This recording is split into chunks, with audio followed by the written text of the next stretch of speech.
Gujarat medical officer 2020-2021 paper first CMS first, जिसमें अपन ने 1 से लेके 100 तक के क्वेश्चन का डिस्कशन फर्स्ट वीडियो में कर लिया था। अब बात करेंगे question number 101, which of the following injury can be caused by cold. तो answer is trench foot yes, immersion foot yes, दोनों एक ही होते हैं, ट्रेंच फुट और इमर्जन फुट। फर्स्ट बाइट ये भी होता है, तो इसका आंसर आएगा all of the above. Question number 102, filigree वन इंजरी कोज बाय। तो फिलिग्री इंजरी वन को क्या होती है, जिसमें fern like pattern of marking on the skin, fern like बोल दो या ट्री की ब्रांच लाइक पैटर्न बोल दो, उसे होता है फिलिग्री बन, जो लाइटनिंग में सीन होती है। Question number 103, in stab wound Langer's line determine. सबसे पहले बात करते हैं लैंगर्स लाइन क्या होती है। लैंगर्स लाइन होती है skin tension line, skin tension line होती है, जो कि ये मान लो लैंगर्स लाइन हो गई अपनी स्किन टेंशन लाइन। अगर कोई भी वुंड इसके पैरेलल में होगा, इसके पैरेलल में होगा, तो वहां पे गैप होगा, वो लेस होगा, वुंड का गैप होगा वो लेस होगा। और अगर कोई भी वुंड, ये स्किन टेंशन लाइन है, इसके परपेंडिकुलर होगा, तो वुंड का gap is large, gap is large. इसका तो ये क्या डिटरमाइन करता है, ये डिटरमाइन करता है गैपिंग को। Question number 104, hinge fracture is, hinge fracture होता है बेसिलर फ्रैक्चर, जो स्कल के बेस का फ्रैक्चर होता है, जो मिडल क्रेनियल फोसा से ट्रांसवर्सली पास होता है। Question number 105, boxer haemorrhage are usually seen in. तो बॉक्सर हेमरेज यूजुअली सीन होता है pontine haemorrhage.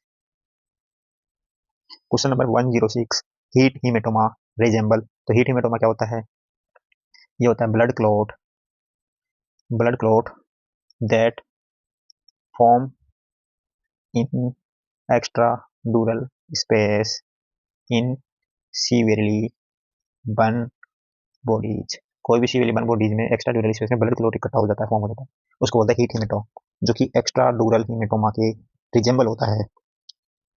Question number 107, which of the following not suggestive of self inflicted injury. तो first आ गया hesitation cut, hesitation cut तो suicidal cut या self inflicted injury होता है। Cut throat injury on the neck starting from the mid part of the neck running obliquely upward, ना ना, जो ये होता है वो ट्रांसवर्सली होता है, अपवर्ड रनिंग नहीं करता। Holding firearm in right hand yes, ये भी, and instantaneous rigor in hand, ये भी सही बात है। Multiple superficial parallel transversely place incised on the one direction, ये भी सही है, तो इसका आंसर आएगा B. Question number 108, blue colour in, blue colour of bruise suggest.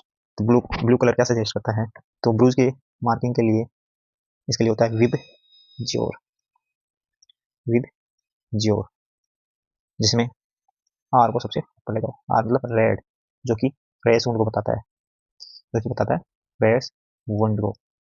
और इसका कलर रेड होता है, वो होता है ऑक्सीजनेट हीमोग्लोबिन वाला ब्लड, ऑक्सीजनेट हीमोग्लोबिन वाला ब्लड।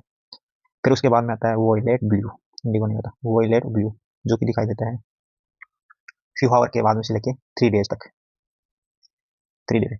और इसका कलर ब्लू क्या होता है, वो होता है D oxygenated haemoglobin in blood. उसके बाद में आता है कलर ग्रीन, ग्रीन सीन होता है ब्रूज में 5 to 7 डेज, और इसका कलर ग्रीन इसलिए दिखाई देता है क्योंकि हीमोग्लोबिन कन्वर्ट हो जाता है बिली वर्डिन। फिर उसके बाद में आता है येलो, येलो आता है आपका 7 to 10 डेज, ये आता है बिली वर्डिन कन्वर्ट हो जाता है बिली रूबिन में, बिली रूबिन में कन्वर्ट हो जाता है। उसके बाद में अदर कलर, तो इसमें पूछ रहा है ब्लू कलर, तो ब्लू कलर बताएगा फ्यू हाउ to 3 day old injury. Question number 109, death in dry drowning is due to. तो dry drowning is where water not present in lung, जहाँ पे लंग में वाटर प्रेजेंट नहीं होता उसको बोलते हैं ड्राई ड्राउनिंग, जो कि लैरिंग्स की मसल्स में स्पाज में आने के कारण डेथ होती है, स्पाज ऑफ लैरिंग्स मसल्स। एक होता है वेट ड्राउनिंग, जिसमें वाटर प्रेजेंट होता है लंग में। Question number 110, rigor mortis is caused by. Rigor mortis क्या हो जाता है? Stiffness of muscles of body few hour after death due to depletion of ATP, ATP की कमी के कारण। तो इसका आंसर रहेगा depletion of ATP.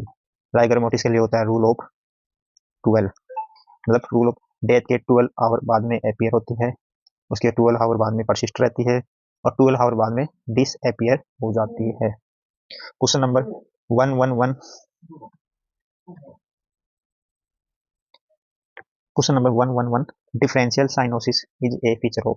Differential cyanosis किसको बोलते हैं? जिसमें साइनोसिस प्रेजेंट होगा लोअर एक्सट्रीमिटीज में, लोअर पार्ट में या लोअर एक्सट्रीमिटीज में, एंड एब्सेंट होगा अपर एक्सट्रीमिटीज में। इसको बोलते हैं साइनोसिस। मतलब लोअर एक्सट्रीमिटीज में तो साइनोसिस प्रेजेंट, अपर में एब्सेंट। तो ये किसका फीचर है? है पेटेंट डक्टस आर्टेरियोसिस, क्योंकि पेटेंट डक्टस आर्टेरियोसिस में कनेक्शन हो जाएगा पल्मोनरी एओर्टा का, डायरेक्ट कनेक्शन हो जाएगा डिसेंडिंग एओर्टा से। इससे डीऑक्सीजनेट ब्लड इधर डिसेंडिंग एओर्टा में हो जाएगा। तो इसलिए लोअर वाला पार्ट अफेक्ट होता है, अपर वाला पार्ट अफेक्ट नहीं होता।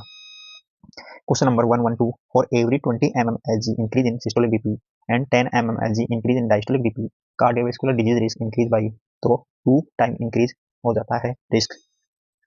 Question number 113, murmur of HOCM become louder. तो HOCM होता है हाइपरट्रोफिक ऑब्स्ट्रक्टिव कार्डियोमायोपैथी। ये अपना हार्ट है, ये हार्ट के 4 चैम्बर है, राइट एट्रियम, लेफ्ट एट्रियम और ये वेंट्रिकुलर। हाइपरट्रोफिक ऑब्स्ट्रक्टिव में क्या होता है? इंटरवेंट्रिकुलर सिस्टम की हाइपरट्रोफी हो जाती है और यहाँ पे एओर्टा हो गया। अब इसमें क्या होता है? इसकी हाइपरट्रोफी होने के कारण पल्मोनरी वो एओर्टिक सर्कुलेशन में ऑब्स्ट्रक्शन होता है, इसमें ऑब्स्ट्रक्शन होता है और ऑब्स्ट्रक्शन के कारण मर्मर सुनाई देता है। अब इसमें होता है या तो मर्मर की इंटेंसिटी इंक्रीज हो जाएगी या मर्मर की इंटेंसिटी डिक्रीज हो जाएगी। अब जब इसमें प्रीलोड बढ़ेगा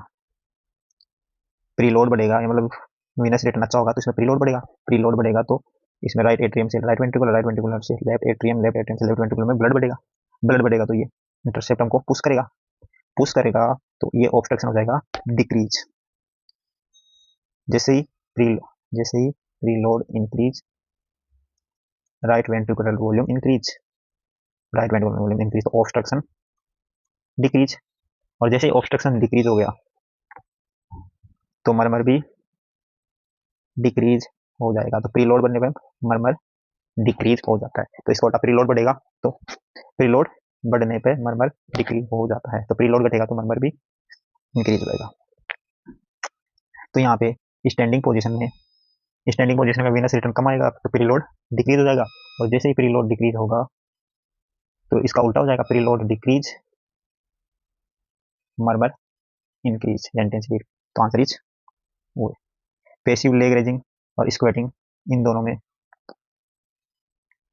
में preload increase murmur intensity decrease. Question number 114, tall T wave in ECG is found. The answer is hyperkalemia.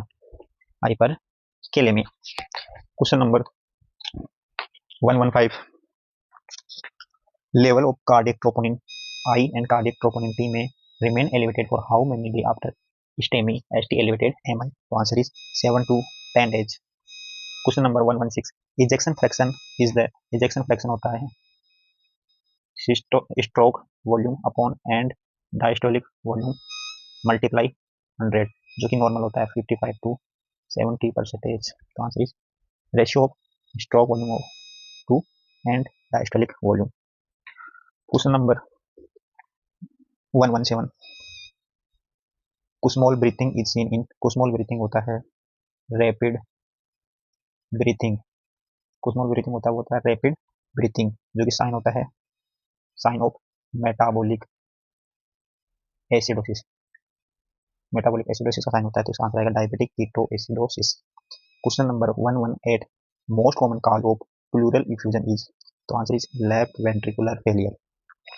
Question number 119, a dilated vessels in a pulmonary tuberculosis cavity is called। तो answer is Ras Rasmussen aneurysm. Rasmussen aneurysm होता है एक pseudo aneurysmal dilatation of a branch of pulmonary artery in tubercular cavity, उसको बोलता है Rasmussen aneurysm. Question number 120, Caplan syndrome होता है rheumatoid arthritis के साथ साथ pulmonary fibrosis. Question number 121, bronchiectasis is relative proximal airway suggest, तो प्रोक्सिमल एयरवे सजेस्ट क्या कर रहा है, allergic bronchopulmonary aspergillosis. Question number 122, type 3 respiratory failure occur due to, तो इसमें रेस्पिरेटरी फेलियर के 4 टाइप होते हैं, जिसमें सबसे पहले बात करते हैं टाइप 1 जो कि होता है ऑक्सीजन की कमी के कारण, दूसरा होता है टाइप 2 जो होता है CO2 की अधिकता के कारण, तीसरा होता है टाइप 3 जो पोस्ट ऑपरेटिव होता है एनेस्थेसिया के कारण। क्वेश्चन टाइप 4 होता है वो होता है शॉक पेशेंट में रेस्पिरेटरी फेलियर, तो यहाँ पे टाइप 3 पूछा तो post operative atelectasis. Question number 123, best screening test for Crohn's disease is, तो answer is faecal calprotectin. Question number 124, gold standard test for diagnosis of insulinoma is, तो answer is 72 hour fast test, जो कि hospital में होता है, regular sugar check करते हैं। No drink no ईट accept water पीना, उसके अलावा कुछ नहीं।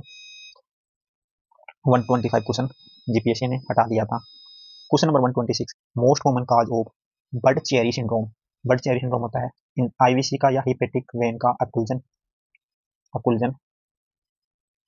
जो कि मोस्ट कॉमन काज होता है पॉलीसाइथेमिया वीरा, जिसमें आरबीसी वगैरह इंक्रीज होती है। क्वेश्चन नंबर 127, साग सीरम एसाइटिक एल्बुमिन ग्रेडियंट, जो होती है सीरम एल्बुमिन में से माइनस एसाइटिक फ्लूइड एल्बुमिन। अब साग 1.1 से ज्यादा हुआ, इसका मतलब क्या हुआ, सीरम एल्बुमिन तो हो ज्यादा और एसाइटिक फ्लूइड एल्बुमिन हो कम। तो इसमें क्या होता है, सिरोसिस में क्या होता है, एसाइटिक फ्लूइड एल्बुमिन कम होता है, तो ये साग 1.1 से ज्यादा आता है। पेरिटोनियल ट्यूबरकुलोसिस में क्या होता है, परमिएबिलिटी इंक्रीज होने के कारण सीरम से जो एल्बुमिन है वो एसाइटिक फ्लूइड में आ जाता है, तो एसाइटिक फ्लूइड एल्बुमिन इंक्रीज हो जाता है इसमें पेरिटोनियल ट्यूबरकुलोसिस में, और इस कारण क्या होता है, इस साग 1.1 से कम हो जाता है। Question number 128, the differentiate factor between prerenal and renal azotaemia, तो आंसर इज सैना, fraction of sodium excretion, fractional excretion of sodium, ये अगर लेस देन 1% हो तो प्री रीनल कोज है, मोर देन 2% हो तो रीनल कोज है। Question number 129, non oliguric renal failure is commonly seen snake bite में तो ओलिगोयूरिक होता है जिसमें यूरिन आउटपुट लेस देन 100 हो जाता है। हाइपोवोल्यूमिक में भी नॉन ओलिगोयूरिक होता है। अमाइनोग्लाइकोसाइड में होगा non oliguric. Nephrotic syndrome is the hallmark of the all of the following primary kidney disease, तो मेनली प्राइमरी मेम्ब्रेनस ये नेफ्रोटिक सिंड्रोम होता है, इसमें आईजी नेफ्रोपैथी में नहीं होता। Minimal change disease nephrotic syndrome का एग्जांपल है। फोकल सेगमेंटेड ग्लोमेरुलर स्क्लेरोसिस भी नेफ्रोटिक सिंड्रोम का एग्जांपल है, तो answer is Ig nephropathy. Broad granular cast in urine are characteristic, तो answer is CKD chronic kidney disease. Question number 132, which of the following stone is radiolucent stone उसको बोलते हैं जो x ray में not seen in x ray, उसको बोलते हैं रेडियोल्यूसेंट, और एक होता है रेडियो ओपैक जो कि एक्सरे में सीन होता है, सीन इन एक्सरे। तो कैल्शियम एक्सरे में सीन होता है, तो ये रेडियो ओपैक हो गया। स्ट्रूवाइट ये भी रेडियो ओपैक हो गया। सिस्टीन भी रेडियो ओपैक हो गया, तो इसका आंसर आएगा यूरिक एसिड जो कि एक्सरे में सीन नहीं होता, वो हो गया radiolucent. Question number 133, pure motor paralysis is seen pure motor paralysis seen होता है पोलियो में, बाकी में मोटर के साथ सेंसरी भी इन्वॉल्व होता है। Question number 134, Wernicke encephalopathy does not include, Wernicke encephalopathy का ट्रिक होता है गोवा, गो मतलब गोवा, जी मतलब ग्लोबल, कंफ्यूजन, और मतलब ऑप्थेल्मोप्लेजिया, ये मतलब अटेक्सिया, अटेक्सिया कंफ्यूजन ऑप्थेल्मोप्लेजिया। तो इसका आंसर आएगा यूरेटिडी in continuous, not which out. Most common site of hypertensive haemorrhage, तो सबसे इजी क्वेश्चन है, इसका आंसर आएगा basal ganglia. Question number 136, 136 question हटा दिया गया है। Question number 137, lobe affected in Alzheimer disease, Alzheimer disease क्या होता है, मेमोरी डिक्रीज होता है, और मेमोरी से रिलेटेड लोग होते हैं temporal and parietal lobe. Question number 138, tropical spastic paraparesis is caused by, तो answer is human T cell lymphotropic virus. Question number 139, all of the following are predominant motor neuropathy except, तो ये तो motor होता है acute inflammatory myelinating polyradiculoneuropathy. पोरफाई रेटिंग neuropathy में भी मोटर होता है। लीड इंटॉक्सिकेशन में पढ़ाई है, ड्रॉप्स होता है, तो ड्रॉप्स होता है तो वो भी मोटर होता है। आर्सेनिक इंटॉक्सिकेशन में नहीं होगा। Question number 140, a patient after trauma has develop priapism, priapism होता है prolong erection of penis more than 4 hour, जो कि स्पाइनल कॉर्ड डैमेज में होता है। Question number 141, most sensitive and specific test for diagnosis of iron deficiency is serum ferritin level. Question number 142, bone marrow iron store are absent when serum ferritin level less than 15 microgram per litre. 143, which of the following appear in red cell of asplenic individual, spleen absent होगी तो hovel Joel body present होगी कि spleen इसको clear करता है। Question number 144, Philadelphia chromosome refer, Philadelphia होता है long arm of chromosome 9 and long arm of chromosome 22। Question number 145, which of the following is useful in the treatment of sickle cell disease, तो answer is hydroxyurea. Question number 146, hyperglycaemia occur after what percent of beta cell mass is destroyed, beta cell क्या करता है, insulin का secret करता है, और ये 80% तक डिस्ट्रॉय हो जाएगा तो हाइपरग्लाइसीमिया आना चलेगा। Question number 147, impaired fasting glucose is labeled when fasting plasma glucose level are between, अगर फास्टिंग 126 से ज़्यादा हो गया तब उसको बोल देंगे डायबिटिक, और 100 से 125 रहेगा तब उसको बोलेंगे impaired fasting glucose। Question number 148, diabetes mellitus patient present with HbA1c of 9.6, all of the following can improve with tight glycemic control except, तो इसमें न्यूरोपैथी इंप्रूव हो जाएगा, रेटाइनोपैथी एंड नेफ्रोपैथी इंप्रूव हो जाएगा। Answer is peripheral vascular disease. Which of the following is not seen in secondary adrenal insufficiency, adrenal insufficiency होगी तो glucocorticoids and mineralocorticoids दोनों की कमी होगी, ग्लूकोकोर्टिकोइड्स हाइपोग्लाइसीमिया हो गया, मिनरलोकोर्टिकोइड की कमी होगी तो पोस्टो हाइपोटेंशन हो गया, लेसिट्यूड मतलब सुस्ती, ये भी होगा, तो इसका आंसर आएगा not seen pigmentation. Question number 150, most common presentation of sick thyroid state, sick thyroid state बोलते हैं thyroid function abnormality in non thyroidal illness, तो इसमें क्या होता है, T3 लो हो जाता है, बाकी T4 नॉर्मल ही रहता है। Question number 151, the most important parameter to monitor dengue haemorrhagic fever is, तो answer is most important always is haematocrit, then secondly platelet count, haematocrit increase more than 20%। Question number 152, a nursing staff while putting IV line into a severely ill patient of HIV accidentally got a needle stick injury, which of the following investigation will be most appropriate for her, तो initial stage है तो initial stage में antigen का ऐसे करेंगे तो answer is P24 antigen capture ऐसे। Question number 153, scorpion sting में प्रेजेंट विद फॉलोइंग एक्सेप्ट, तो एक्सेप्ट करना सेलाइवेशन और लेक्राइमेशन, यस प्रेजेंट, एराइथमिया पल्स रेट क्या हो जाएगी, तेज हो जाएगी या इरेगुलर हो जाएगी।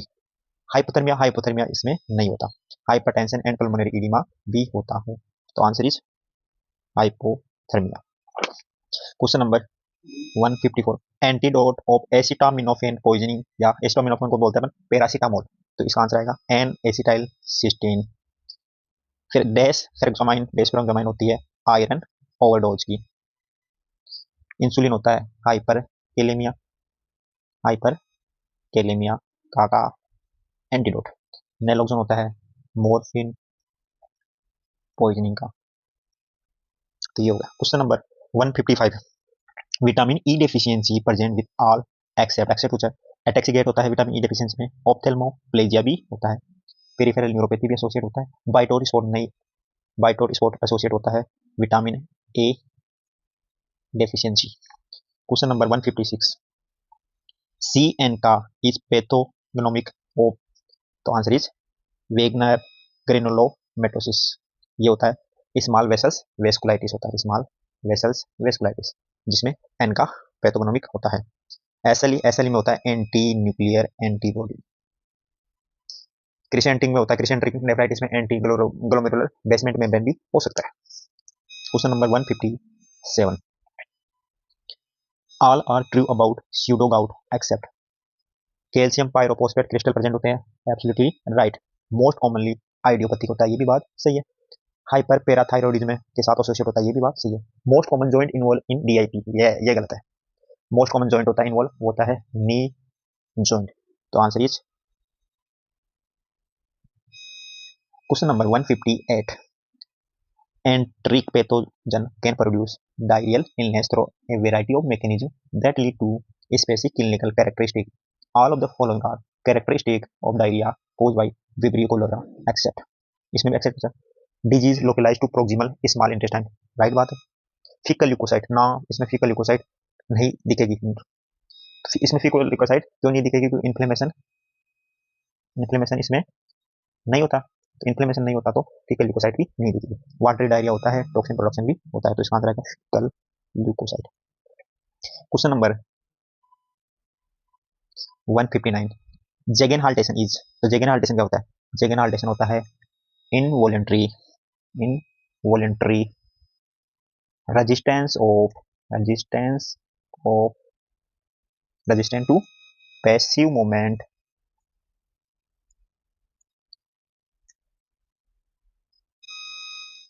जो कि एसोसिएट होता है with developmental delay in children, जो बच्चों में डेवलपमेंटल डिले होता है उसके साथ एसोसिएट होता है involuntary resistant to passive movement, इसको बोलते हैं paratonic rigidity.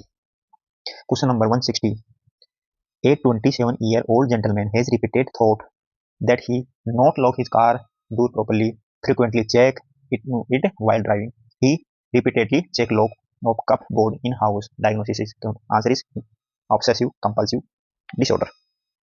Question number 161, neonatal period extend up to how many days?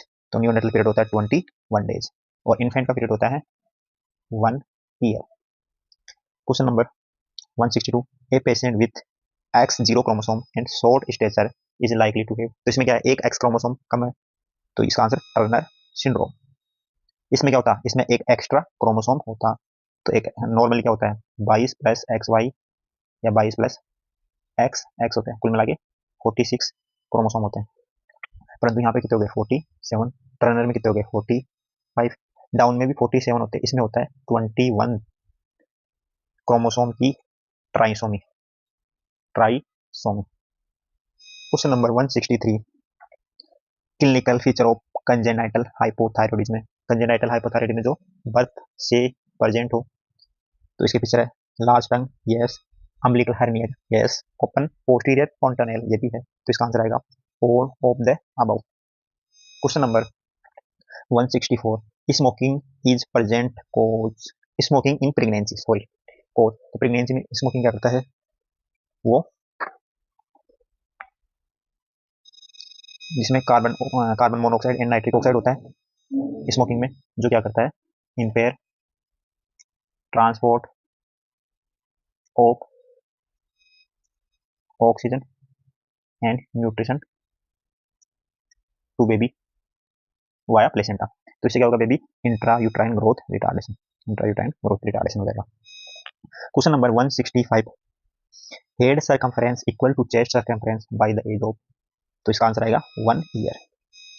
जो बर्थ होता है उस टाइम होता है हेड सर्कमफरेंस ज़्यादा होता है चेस्ट सर्कमफरेंस के, उसके बाद में 9 to 12 मंथ में क्या होता है, हेड सर्कमफरेंस इक्वल होता है चेस्ट सर्कमफरेंस, फिर आफ्टर 1 ईयर क्या होता है, हेड सर्कमफरेंस कम होता है चेस्ट सर्कमफरेंस।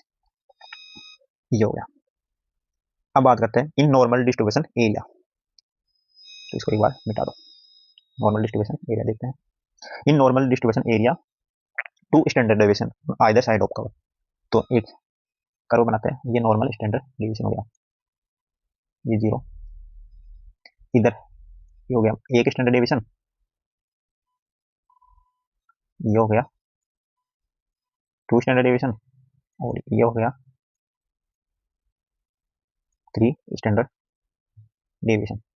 तो इसमें जो एक स्टैंडर्ड डेविएशन होता है वो कवर करता है 68%, 2 स्टैंडर्ड डेविएशन होता है वो कवर करता है 95%, और 3 स्टैंडर्ड डेविएशन कवर करता है 99.7%।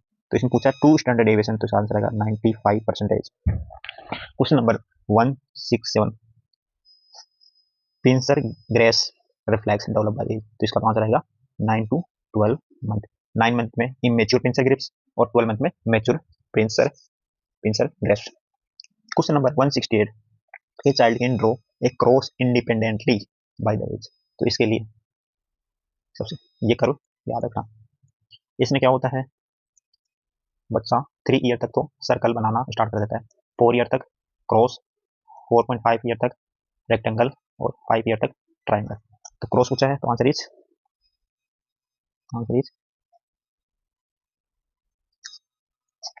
Question number 169, sexually maturity rating in girls does not include, इसको बोलते हैं अपन टेनर स्केल, जो कि बताता है, जो कि मेजर करता है physical development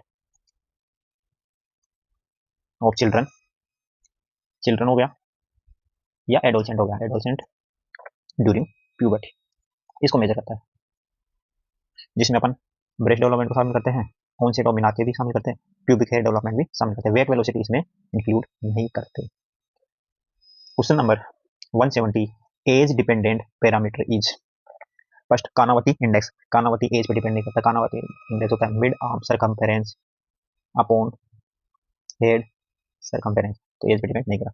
mid arm circumference also independent, head और हाइट और वेट, तो हाइट और वेट इस पे डिपेंड करते हैं, वेट और एज, हाइट और एज के अनुसार हाइट और एज के अनुसार वेट, तो ये डिपेंड कर रहा है, तो answer is C, head circumference भी इंडिपेंडेंट है।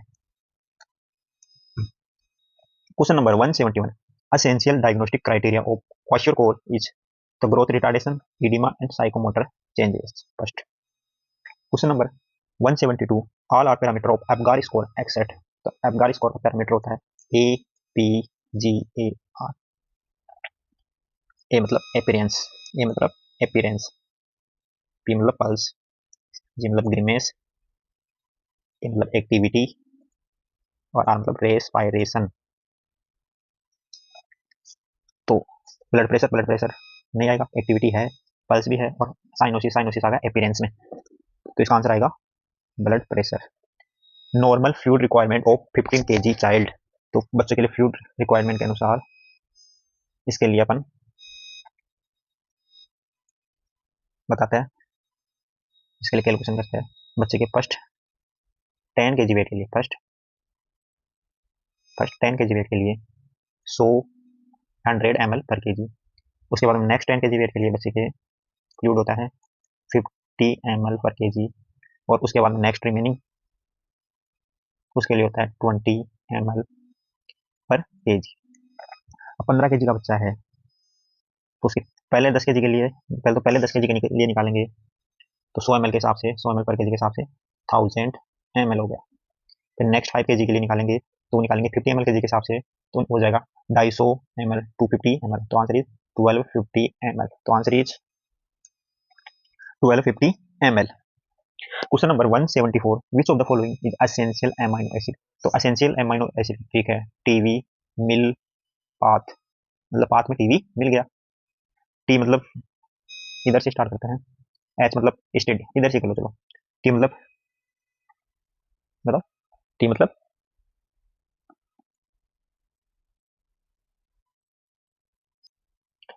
टी मतलब ट्रिप्टोफैन, वी मतलब valine, M methionine, methionine, I isoleucine, leucine, lysine, phenylalanine, phenylalanine, threonine, histidine, और ए मतलब आर्जिनिन,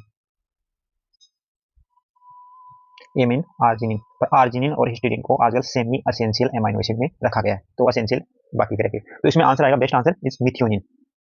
बाकी टाइरोसिन और ग्लाइसिन नॉट असेंशियल, और arginine is semi essential. Question number 175, all are fat soluble vitamin except vitamin C.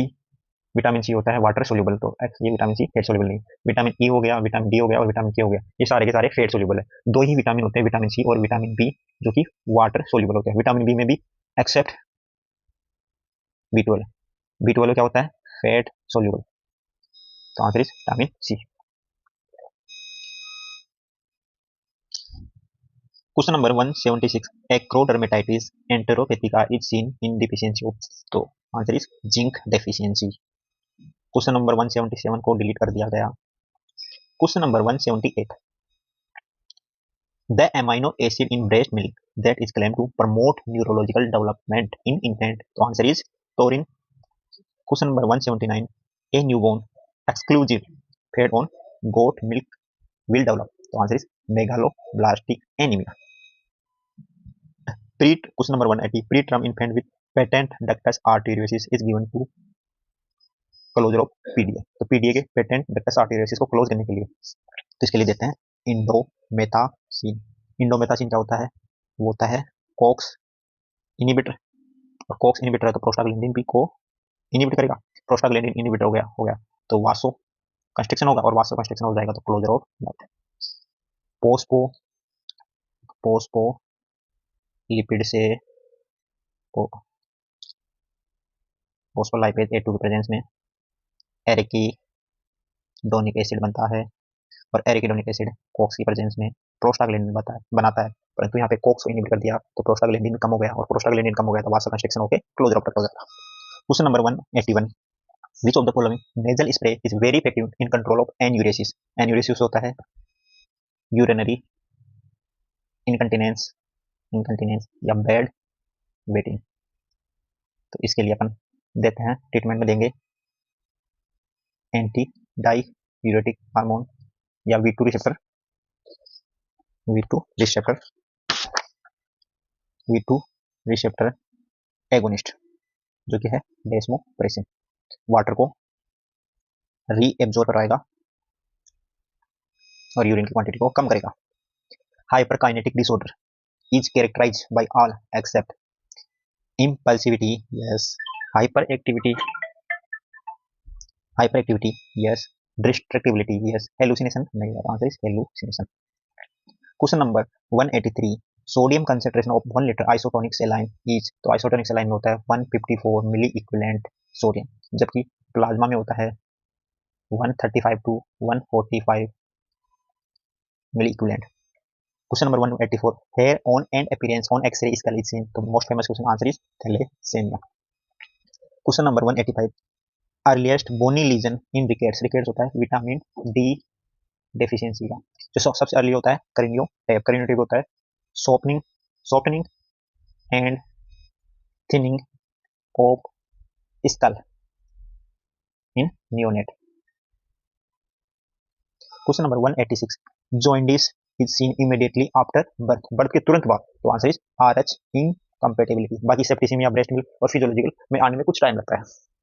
Question number 187, ganciclovir is most effective against this viral infection, तो answer is cytomegalovirus, और बाकी के लिए क्या होता है acyclovir effective होता है।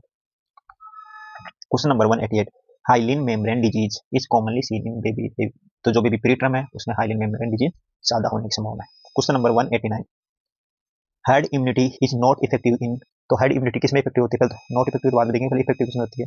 हेड इम्यूनिटी ये करती है प्रोटेक्शन, हेड इम्यूनिटी प्रोटेक्शन करती है, protection in only in contagious disease. और ये इम्यूनिटी डेवलप कैसे होती है, ये तो वैक्सीनेशन से या प्रीवियस इन्फेक्शन से। तो इसमें मिजल्स भी contagious disease, pertussis contagious, हमाम्स contagious, तो इसमें इफेक्टिव होता है। टिटनेस में ये इफेक्टिव नहीं होगा। Question number 190, strain use in measles vaccine, तो आंसर इज एड मोनेस्टान जागरेव स्ट्रेन। साक स्ट्रेन होता है वो आईपीवी इनएक्टिवेट पोलियो वायरस से भी यूज होता है, OPV oral polio virus. Question number 191, cerebellar ataxia is complication of chicken pox. Question number 192, diphtheria neuropathy occur in 4th week of infection. Question number 193, most heat level vaccine is oral polio vaccine. Question number 195, incubation period of mumps is 12 to 25 days. Question number 195, permethrin is used in the treatment of scabies. Very easy question. Question number 196, cysticercosis in brain is called by, cysticercosis brain में क्या कहलाता है, न्यूरोसिस्टिसर्कोसिस, जो taenia solium की वजह से होता है। Question number 197, which of the following not a major manifestation of Jones criteria, तो जोन क्राइटेरिया क्या क्या मेजर है, एक तो कार्डिटिस हो गया, subcutaneous nodule, chorea, erythema marginatum और आर्थराइटिस, आर्थराइटिस, आर्थरेलेजिया इसका मैनिफेस्टेशन नहीं है, मेजर वाला मैनिफेस्टेशन नहीं है। Question number 198, haemophilia A is due to deficiency of factor, haemophilia होता है फैक्टर 8 की डेफिशिएंसी से, और फैक्टर 9 की डेफिशिएंसी से होता है हीमोफीलिया बी या Christmas disease. Question number 199, Glanzmann disease होता है प्लेटिलेट का disease, congenital defect of platelet. Question number 200, last question of CMS 1 या paper first, which is the most likely to be increase in case of vitamin K deficiency, तो vitamin K dependent factor होते हैं 2, 7, 9 और 10। 7 factor होता है वो extrinsic pathway of coagulation होता है, एक्सट्रिंसिक पाथवे ऑफ कोगुलेशन, और एक्सट्रिंसिक पाथवे होता है वो प्रोथम्बिन टाइम, तो आंसर इज प्रोथम्बिन टाइम। और यदि इंट्रिंसिक पाथवे में कोई डिफेक्ट होगा तो एपीटीटी इंक्रीज होगा, इंट्रिंसिक पाथ। तो सारे क्वेश्चन इजी ही थे।